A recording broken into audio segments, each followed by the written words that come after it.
Hi, my name is Marlene Chisholm, and I'm the creator of the Courageous Leader Ecosystem and the author of From Conflict to Courage: How to Stop Avoiding and Start Leading. And I want to give you a short overview of the Courageous Leader Ecosystem, a 6-month engagement, which is a leadership and development training opportunity, the intention of which is to build confident leaders, collaborative teams, and accountable cultures. So follow me. I'm excited to share this brief overview of the Courageous Leader Ecosystem, a training and development initiative to create confident leaders, collaborative teams, and accountable cultures.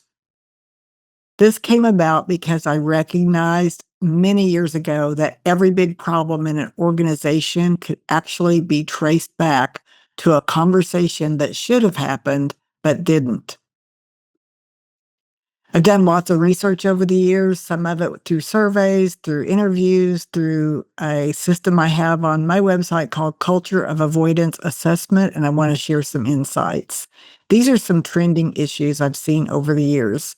The first one is overwhelmed executives that lack confidence in their management team. They feel that they have to micromanage, they don't trust the decision making, and they don't know why it's happening. I see another issue of when there's a problem, let's just change the policy. So the issue is we rely on policy to create the change. But if you can't have a conversation and enforce the policy, then it does more damage than good. Mid-managers often feel very much torn. They're hopeless. They're in the middle. They want to collaborate with their employees, but they feel this drive from their upper leaders. So they often feel very torn. There's an internal conflict going on for them. And at the frontline leadership, the supervisory level, there's what I call power of attorney. These supervisors do not know how to redirect conversations, and as a result, they allow a lot of power of attorney, the gossiping. You should hear what other people are saying about your leadership, and he said, she said, and whisper, whisper. If they don't know how to deal with that, then that creates bigger problems later. And very often, there's this checklist mentality. When the problems get noticed, it's generally noticed as a communication problem. And then in order to fix the communication problem, let's have a workshop. Let's have a team building. Let's have a retreat. But the problem is there's no getting to the root issue, which is really what I'm known for.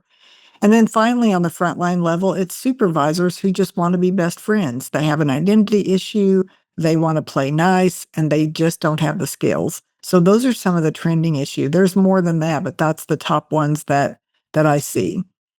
So I'm going to share some insights from the different points of view. The C-suite, of course, strategy, profits, vision. That's where their focus is. At the director level, and again, these levels can be named something different depending on your culture. It could be provost, dean. So if it's an education, there's different titles, but I want you to get the gist of that. At this director, mid-level, high management level, there's this idea of I've risen to here and I now should not have to babysit. What that generally means from my perspective is they don't know how to mentor. They don't know how to coach. They're happy to have risen to this level. They don't want to be dealing with conflict. And even at the top level, conflict is usually not seen as a strategic initiative until it rises to the top. So I shouldn't have to babysit. And as a result, the managers don't want to look incompetent because they don't want to be told, I don't want to babysit. And then the frontline supervisor is just saying, I got the promotion, but I don't really know what I'm supposed to do. So they get to be kind of aggressive, like my way or the highway, or they become a hero or a best friend or a hands-off leader. They don't know who they are as a leader. They haven't developed their leadership identity. So there's missed opportunity at every single level. And at the C-suite level, the top, the vice president level, it's really about modeling and supporting whatever the values and mission happens to be. If you're living that out, then you're doing a good job. And if not, that's your opportunity, is to really model what you're wanting to see from the other levels of leadership. At the director level, the opportunity is to learn how to coach, mentor, and give feedback, not fix the problem, but also not avoid and be hands-off.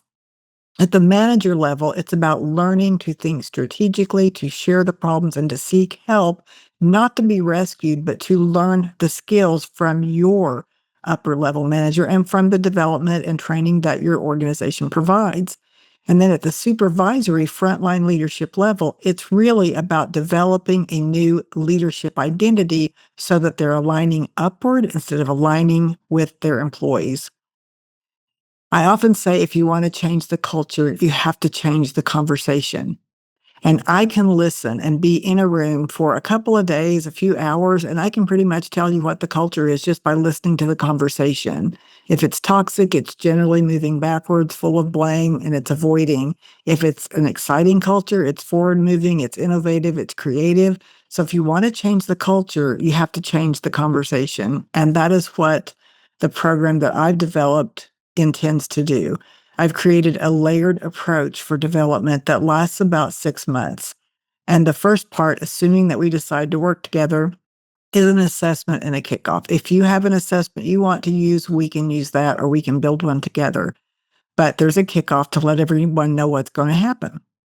And then there's a book club. So different cohorts can be in book clubs. I can guide you on that. It's from conflict to courage, because once people read the book and they go through it with a group, they start to become familiar with the language. It's not news to them. It's not this shock of a one-day workshop. They go through a book club. They learn camaraderie and teamwork and collaboration. Then we provide a clarity retreat. This is on site. This is a half day to a full day, depending upon the goals of the organization and the resources.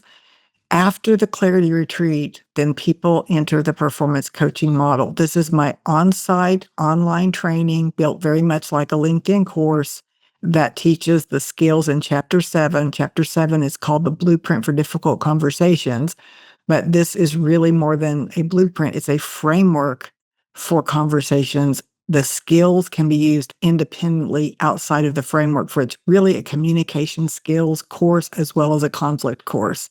And then number 5 is cohort coaching. We do that virtually, and this helps to shore up the skills and answer questions and play some games as we learn how to use these skills in the course. And here's an example of a half-day leadership clarity retreat. This was with LexisNexis Risk Management. This was their global marketing team. And there's an example.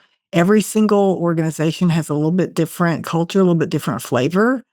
Here's one, a half day with a hospital system, over 150 leaders at all levels, and they really did it up right. We had a lot of fun. They had a luau, they had a buffet lunch. It was really an exquisite event. And there we are after their book club, people talking about what they got from the book. Here's an example of a blue collar group, and that's not my normal audience, but this was really fun because at that frontline leadership level, there's very little budget usually for development, but this was a PSAP, people in 911 emergency took the course and now they're in the online training program. So changing the conversation in 2025 and 2026, we've developed an ecosystem for building a culture of accountability, and it includes training, coaching, sustainability, customized cohort, and the performance coaching model, the online course. I want to go over that very quickly. There is another video if you want to get a peek inside the course, but it's divided into these modules so that it's really easy and it's taking you through the blueprint.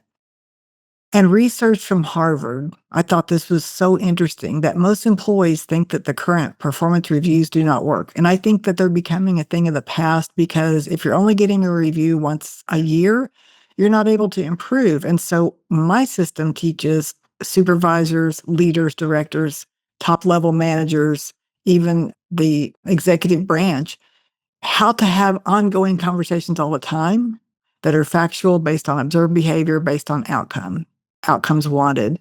And so employees do not enjoy, like, or benefit from the current way that we do performance feedback. What they really benefit from is what they call narrative feedback.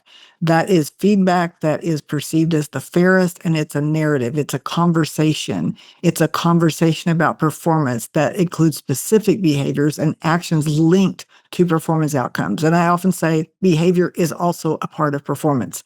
So if you have a top performer that misbehaves, that's rude, that's a bully, that's a problem because that is a performance issue. And if you don't see it that way, then you're going to struggle with your outcomes. But there's 9 specific skills, and you see a little snapshot of some of those skills there. Now, let's say that you feel that, hey, you don't want me to travel to Germany or to Canada, and you'd still love to do this, or you just have more of a virtual way of doing this kind of training, then we have a virtual package. Same components, except that the Clarity Retreat is divided up into some customized online workshops where we can divide people up into groups and still do some of the activities and still have somewhat the same experience. I'll be honest, my preference is being in person, but I also know that it's more cost effective sometimes to take on the virtual package. So we can talk to see which one is right for you. So the overview is this. The performance coaching model section of this is an online self-directed video course. However, I have some groups that watch the videos together and then discuss and use the learning guides. Lots of ways to use that. You'll get that information with your consult whenever you start working with me. But it is based on Chapter 7. It's built like a LinkedIn course, and I am a LinkedIn instructor. I have over 500,000 learners, and my courses are developed into different languages.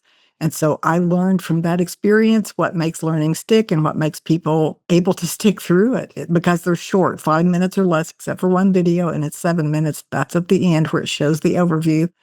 This includes exercise files. So if you have a trainer on board, they can actually collaborate with me and do some training based on what's in the course. There's quizzes and downloadable tools, and of course, the coaching cohorts. So that's it. And I hope you will reach out and let's explore which system is going to be right for you.